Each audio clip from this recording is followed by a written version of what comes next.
I found out my parents used my name to take out loans and left me to pay the price. It all started with a call from my bank. "Hi, this is just a courtesy reminder that your payment on the personal loan is overdue," the voice on the other end said. I frowned, gripping the phone tighter. "I think you have the wrong person. I don't have a personal loan." There was a pause. "This is for an account under your name. Are you not Anna Reynolds?" My stomach dropped. "Yes, that's me, but I've never taken out a loan." The representative hesitated before continuing. "This account was opened 2 years ago. If you didn't authorize it, I'd recommend filing a fraud claim." I hung up, my mind racing. Fraud? How could someone have opened an account in my name without me knowing? I immediately pulled my credit report and felt the blood drain from my face. There wasn't just one loan. There were multiple accounts, credit cards, payday loans, and even a car lease, all under my name. In total, the debt added up to nearly $40,000. It didn't make any sense. I'd never signed up for any of this. I worked part-time while going to college and barely had enough money to pay my own bills, let alone take on extra debt. Then, as I scrolled through the report, I noticed something that made my stomach churn. The address listed on all the accounts wasn't mine, it was my parents'. I called my mom immediately, my voice shaking with anger. "Mom, do you know anything about loans being opened in my name?" There was a pause, long enough for me to know the answer before she said anything.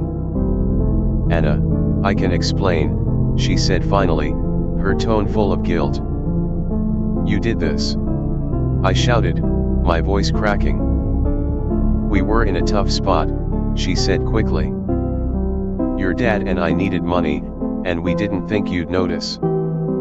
It was just supposed to be temporary." "Temporary?" I yelled. "You've ruined my credit. Do you have any idea what this could do to me?" "I'm sorry," she said weakly. "We didn't have any other options. The bank wouldn't give us a loan, and we were about to lose the house." The betrayal hit me like a punch to the gut. My own parents had stolen my identity and saddled me with debt, all while pretending everything was fine. I demanded to know how they could do this to me, but their excuses only made me angrier. "We were going to pay it back," my dad said when I confronted him later. "But then your mom lost her job, and things spiraled. We didn't mean for it to get this bad." "You didn't mean for it to get this bad," I repeated, my voice shaking. "Do you have any idea what you've done? My credit score is destroyed. I can't even apply for student loans now because of this." Over the next few weeks, I tried to untangle the mess they had made. I filed fraud claims, reported the loans to the credit bureaus, and even consulted a lawyer. But every step of the process was grueling.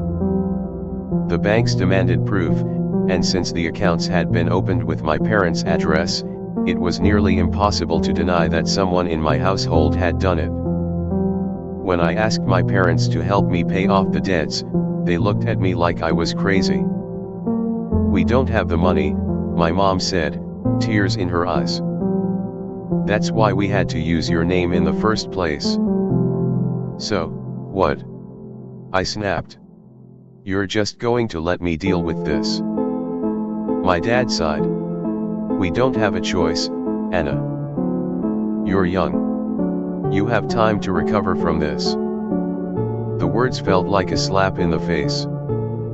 They had stolen my financial future and expected me to just accept it. It took years to dig myself out of the hole they put me in. I worked extra shifts, lived on a shoestring budget, and slowly rebuilt my credit.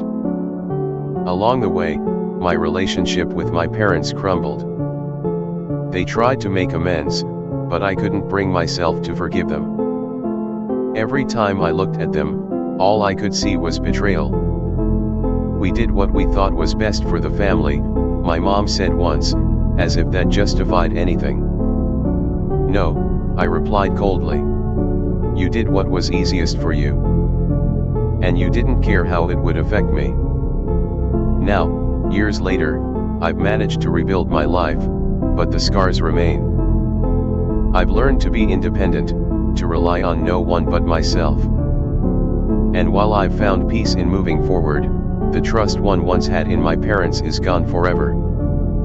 Sometimes, the people you think will protect you are the ones who hurt you the most. And while I may have forgiven them in my heart, I'll never forget the lesson they taught me, that family isn't always the safe haven it's supposed to be.